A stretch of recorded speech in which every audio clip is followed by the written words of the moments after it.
Hi, I'll cut right to the chase on this one. There's a movement called Stop Killing Games, which aims to stop publishers from, well, killing games. If you bought a game years ago, you should be able to own that game, and owning means being able to play it. But a lot of publishers are now making their games require internet connections to servers that will eventually be shut down, and once those servers get shut down, the game is basically dead forever. This is, of course, really bad for consumers and preserving game history. I imagine most people who play video games would agree with this.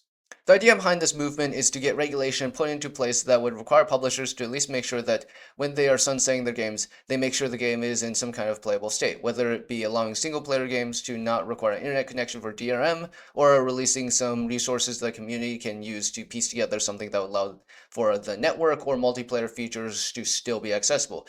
Even just some laws saying that if the publisher has no intent on preserving a game, they have to put a stamp or sticker saying that the game requires internet and is just a rental could lead to some changes in consumer purchases. So yeah, there's a petition in the EU and UK to get their governments to look at that, and there's only a month until the EU petition deadline, so if you live in the EU, please sign it. The EU has a lot of influence, and if they can get companies to change there, it will hopefully be able to lead to positive changes around the world.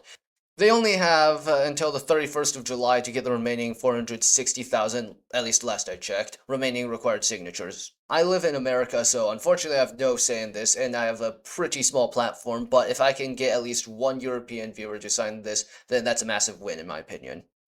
Anyway, I guess I should provide some quick personal thoughts on this as well. If you're new slash just stumbled across this channel, I like to develop games as a hobby.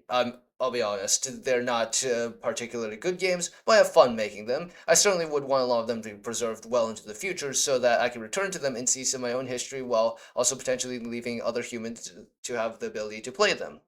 Applying this logic to other game developers that develop objectively better games and maybe even have higher budgets at big studios, I imagine how much time and effort they put in the talent, the growth that many experience throughout the development, and I imagine a lot of them would be upset if they had to deal with a game that they might have spent years working on getting utterly wiped out from existence.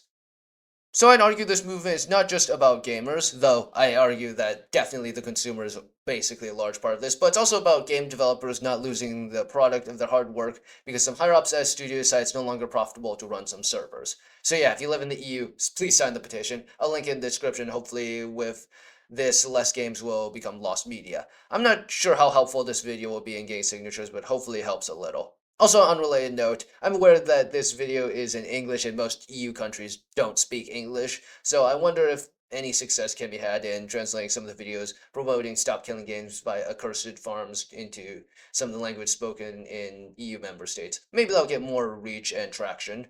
Anyway, go sign the petition if you live in the EU or UK.